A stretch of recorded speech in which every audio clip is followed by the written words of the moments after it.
Bom dia, pessoal. Eu gostaria de agradecer o convite para estar aqui, à comissão organizadora e, sobretudo, vocês que estão nos prestigiando hoje pela manhã. Então, eu vou falar sobre inflamações das pálpebras, que se chamam blefarites e meibomites.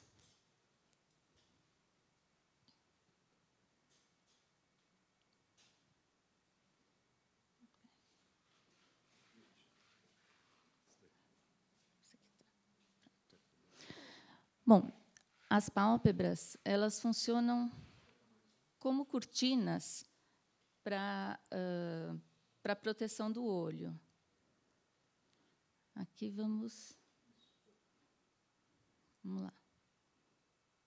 Então, vocês veem aqui a superfície ocular, e as pálpebras têm função protetora dos olhos e uma função muito importante na distribuição do filme lacrimal através do piscar. Durante o piscar, que é exercido pela musculatura dos olhos, a gente consegue espalhar a lágrima através da superfície lacrimal, através da parte anterior da córnea. Aqui, será que vai passar a animação?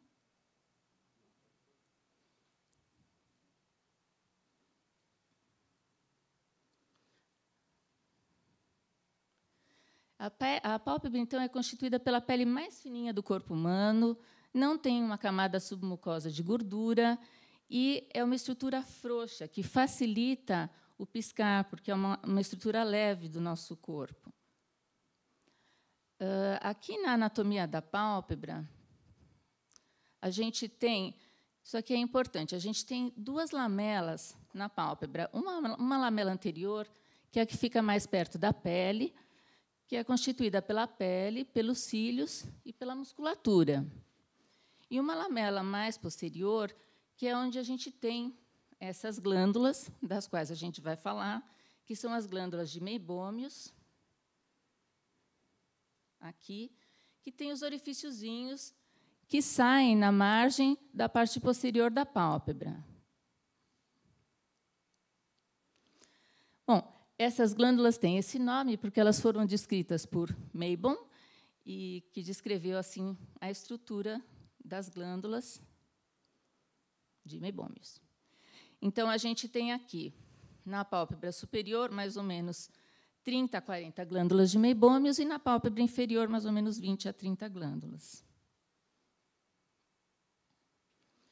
Essas glândulas elas têm uma composição variada e produzem a gordura, a parte lipídica do filme lacrimal, que é a parte mais externa, que previne a evaporação excessiva do filme lacrimal. Então, aqui a gente tem lípides, ésteres, fosfolípides, outros óleos.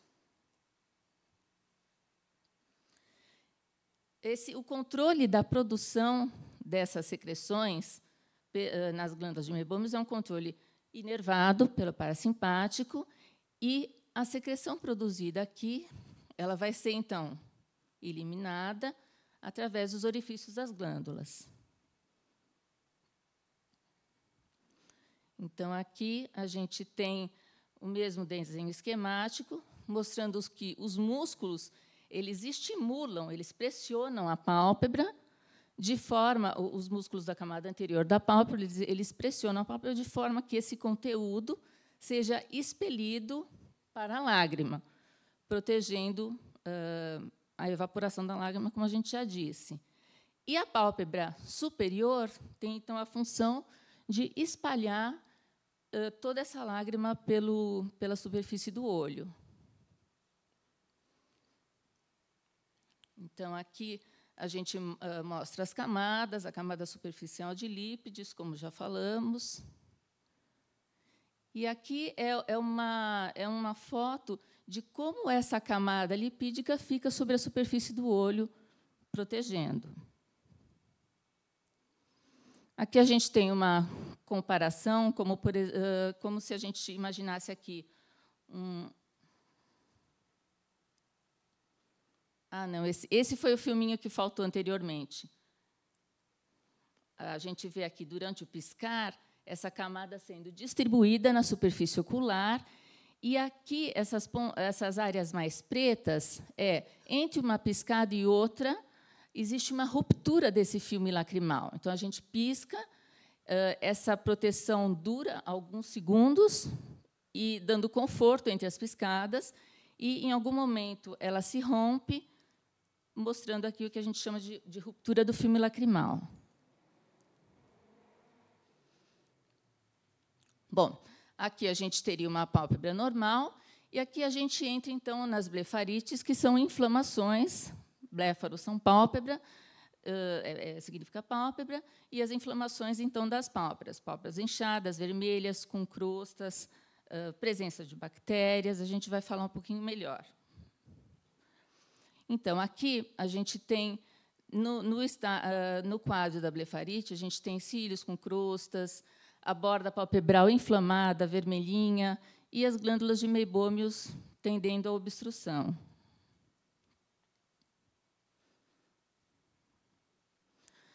A blefarite anterior é a blefarite que cursa com o acometimento dos cílios, do bordo palpebral.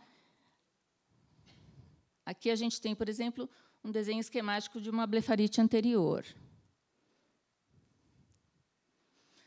Ela pode ser infecciosa ou seborreica. Aqui vocês têm, por exemplo, uma blefarite, ou seja, uma inflamação da margem palpebral por uma bactéria chamada estafilococo. Quando ela se localiza mais no canto, a gente chama de blefarite angular. Aqui, uma blefarite de origem seborreica, vocês veem todas essas crostinhas na margem dos cílios. Aqui, mesma coisa. Geralmente, a base dos cílios é a área mais acometida. Bom, além do estáfilo, a gente costuma conviver também, a doutora Thaís já falou disso, com um parasita chamado Demodex, que aqui é o parasita, olha, e aqui em maior aumento. A gente, quando faz uma coleta de cílios e examina isso no microscópio, a gente vê esse parasita vivinho na lâmina. E ele gosta de ficar aqui se alimentando de restos de gordura. Então, eventualmente, ele se prolifera e cronifica a doença palpebral.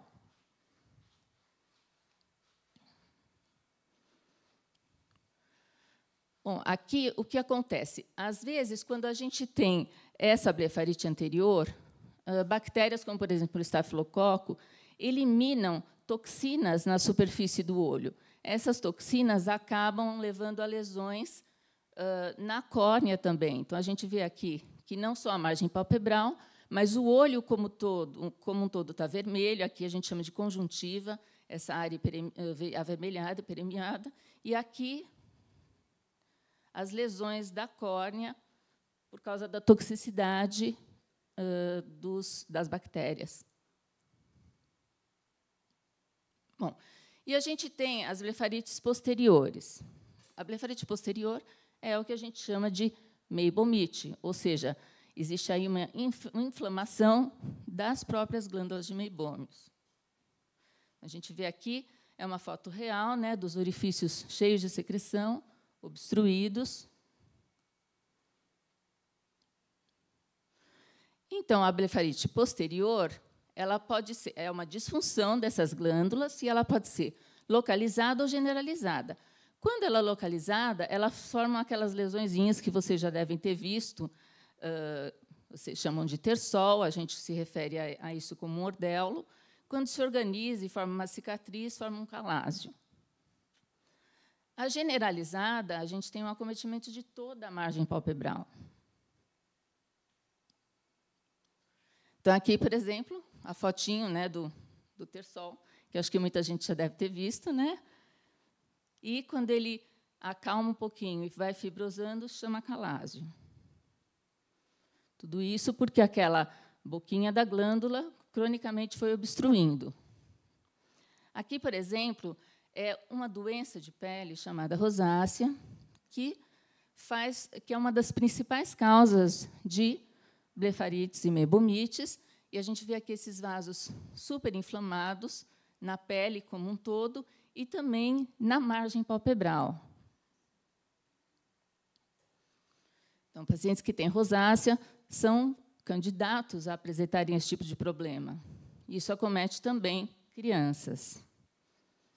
Eventualmente, numa fase mais avançada, todo o olho fica comprometido, todo o olho não, mas a superfície do olho, a conjuntiva, a córnea. Bom, aqui, isso aqui é um detalhamento das meibomites, que elas nem sempre a gente tem, às vezes a gente tem uma baixa distribuição de secreção de conteúdo lipídico, ou seja, está faltando, e às vezes a gente tem uma alta distribuição de secreção, ou seja, a pessoa está fabricando secreção demais. Tá? E quando a gente tem uma baixa distribuição de secreção, isso pode ser em função de várias coisas, a doutora Thaís já comentou um pouco, medicamentos, por exemplo, ou pode ser um fator obstrutivo nessas glândulas, como acontecem em algumas doenças que atingem o olho, como tracoma, pemphigoide, eritema multiforme, atopia, ou acontece em outras doenças, que essas são as cicatriciais, ou outras doenças chamadas não cicatriciais, como, por exemplo, a dermatite seborreica, a rosácea, que nós já falamos, a acne rosácea, atopia, psoríase, doenças de pele. Né?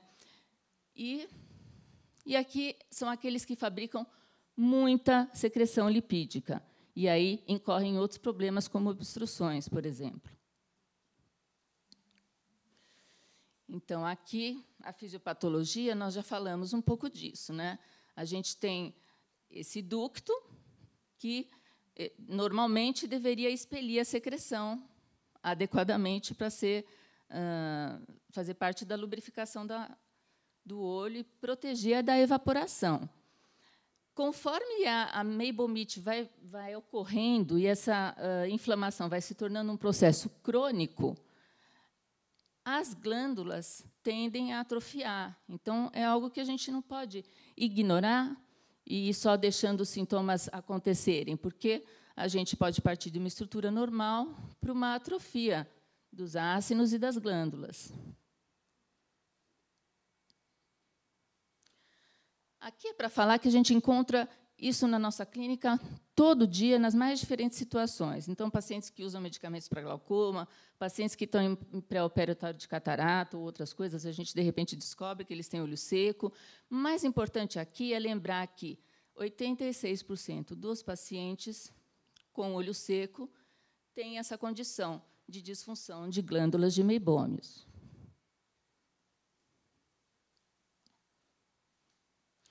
E como é que a gente faz o diagnóstico? Alguma coisa a doutora Thaís já comentou, mas vamos lá. A gente faz o diagnóstico clínico através de um aparelho chamado lâmpada de fenda, que acho que todos vocês já visitaram esse aparelho nos consultórios.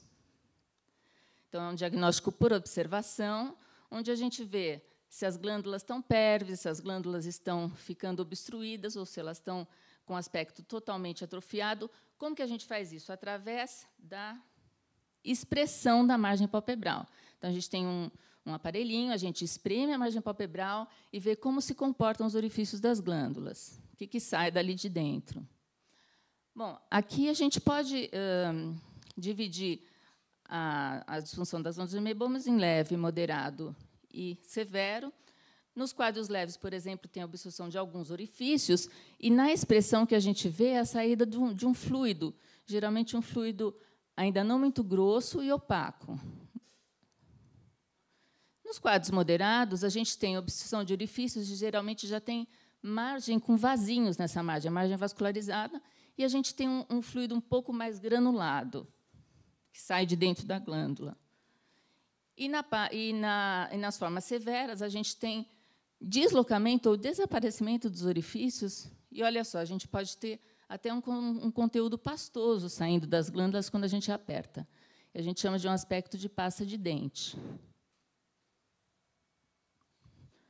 Como que a gente faz? Que outros exames auxiliam a gente no diagnóstico?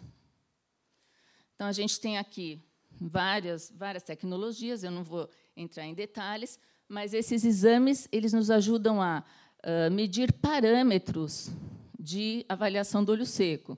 Tempo de ruptura do filme lacrimal, tamanho do menisco lacrimal, quantidade de vermelhidão, que a gente chama de hiperemia. E a gente consegue avaliar também. Então, aqui são algumas das imagens do aparelho. Ele nos mostra a coloração, como a gente já falou com fluoresceína, se está tendo algum machucado na córnea. E aqui também a gente faz uma fotografia do aspecto das glândulas de meibômios. Então, a gente vira a pálpebra e consegue fotografar ali dentro como que essas glândulas estão. Vamos lá. Então, por exemplo, aqui a gente tem uma escala com vários graus de comprometimento das glândulas de meibômios. Aqui, por exemplo, as glândulas normaisinhas, como deveriam ser, que seria a foto estándar, a foto padrão, e aqui, com o comprometimento progressivo, como eu falei antes, a gente chega a quase uma atrofia dessas glândulas, ou seja, elas somem a hora que a gente vai fazer a imagem, elas não estão mais ali. Bom, qual que é o objetivo do tratamento? A gente quer restabelecer, então, a homeostase do filme lacrimal e da superfície ocular e aliviar os sintomas do paciente, claro. Aqui são várias estratégias que a gente tem para fazer isso, como limpeza, antibióticos. Então, a gente vai falar de um por um. A limpeza visa, então, desbloquear as glândulas de meibômios, restaurar a camada lipídica e dar uma limpadinha em micro-organismos que estejam habitando aquela região e melhorar a inflamação das pálpebras. Como que a gente faz, então, a limpeza? Isso tudo vai ser explicadinho em detalhes no nosso workshop. E o que a limpeza da margem palpebral faz é melhorar a camada lipídica e melhorar a tolerância do paciente a essa condição muito incômoda. O problema dessa estratégia é a aderência ao tratamento. Você vê que mais de 50% das pessoas acabam desistindo ou se cansam de fazer isso. Outra forma de tratar é com colírios ou sprays lubrificantes, que melhoram o tempo de ruptura do filme lacrimal, prolongam um pouquinho e dão alívio. Fazem isso, neste caso, melhorando a espessura da camada lipídica e diminuindo a evaporação e os sintomas decorrentes da evaporação excessiva. Bom, a gente pode lançar mão também de calor e massagem, numa temperatura que tem que estar relativamente alta. O problema também é a aderência ao tratamento, tem que manter essa temperatura sob controle, ou seja, de forma caseira, isso não é tão simples.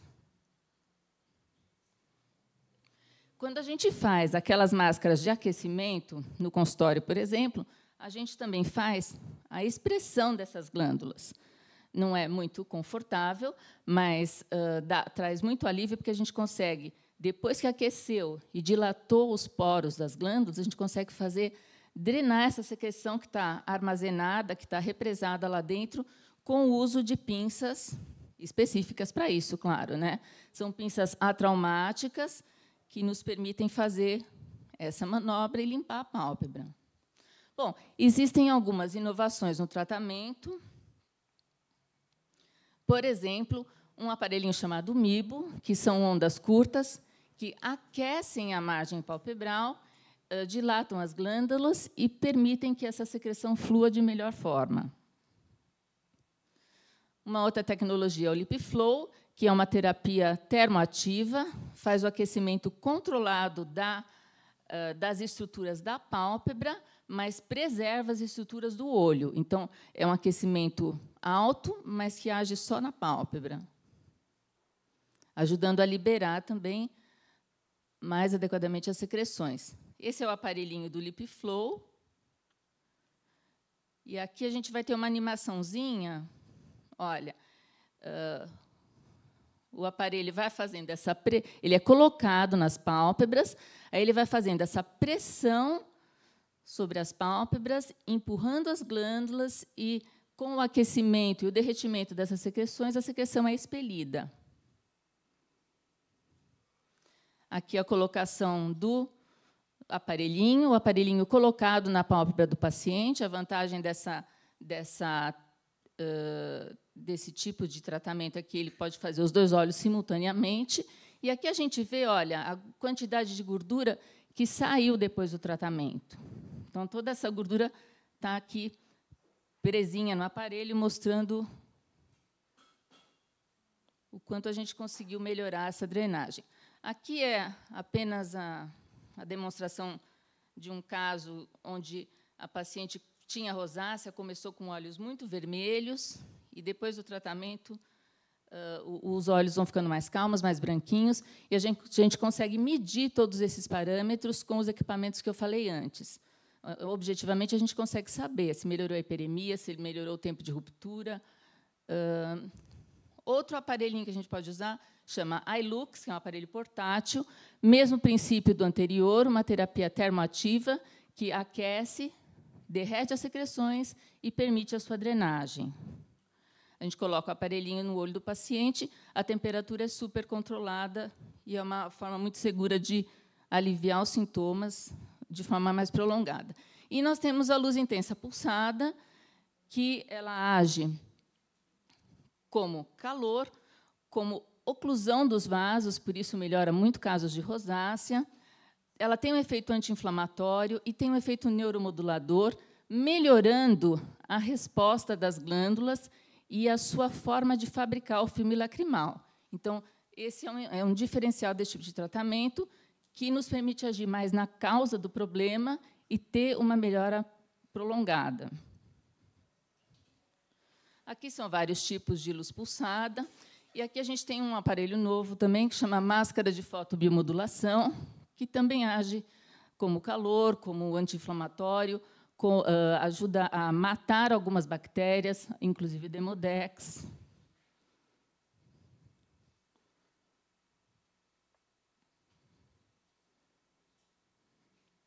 Bom, vamos lá. Como tratamentos complementares, a gente tem alguns arsenais, como, por exemplo, os ômegas, principalmente o ômega 3, que ele pode ser de origem animal, ou de peixe, que é a melhor origem, ou de origem vegetal, e ele complementa e melhora a camada lipídica do filme lacrimal. Então, ele age na composição dessa camada, favorecendo a melhora dos sintomas. A gente também pode lançar mão de medicações anti-inflamatórios, corticoides, ciclosporina, tracolimos. Esse aqui a gente não tem aqui. Então, são anti-inflamatórios potentes para controlar o quadro. A gente pode usar antibióticos tópicos para agir na flora que, às vezes, está super proliferada. E a gente pode usar antibióticos viorais, com função de antibiótico, mas também com função de melhora do filme lacrimal. Eles têm atividade anti-inflamatória e também têm atividade na melhora da constituição da camada lipídica. Por exemplo, a doxaciclina é muito usado. Aqui, por exemplo, quando a gente tem Demodex, que é aquele parasita que a gente comentou antes, a gente pode atuar de forma mais efetiva contra o Demodex usando o óleo de malaleuca. É um óleo que a gente não pode usar de rotina e nem não ter um uso prolongado desse óleo, porque ele também tem uma certa toxicidade quando usado a longo prazo. Ele vai ser usado de forma pontual, quando necessário. A gente também tem a ivermectina, que pode ser usada de forma tópica, através de gel, agindo contra o Demodex. E a gente tem aqui também uma coisa interessante, que o Demodex, ele pode, aqui, por exemplo, um paciente com rosácea, a infecção por Demodex pode também atingir a pele da face. Então, uma outra estratégia é tratar com ivermectina oral, que já vai ajudar tanto nesse agravamento da rosácea pelo Demodex, quanto no tratamento da condição palpebral. Bom, em resumo, mensagens importantes é que a disfunção de glândulas meibomius é uma das principais causas de olho seco. No diagnóstico é importante utilizar questionários, testes quantitativos e qualitativos. Existem exames por imagens que ajudam nesse diagnóstico. O tratamento inclui limpeza, calor, restaurar a camada lipídica da lágrima, diminuir a inflamação e controlar os micro-organismos. Tem novos tratamentos inovadores que têm melhorado muito a adesão ao tratamento e uma melhora mais a longo prazo. Então, muito obrigada. Depois, se tiverem dúvidas, vamos ficar aqui para responder.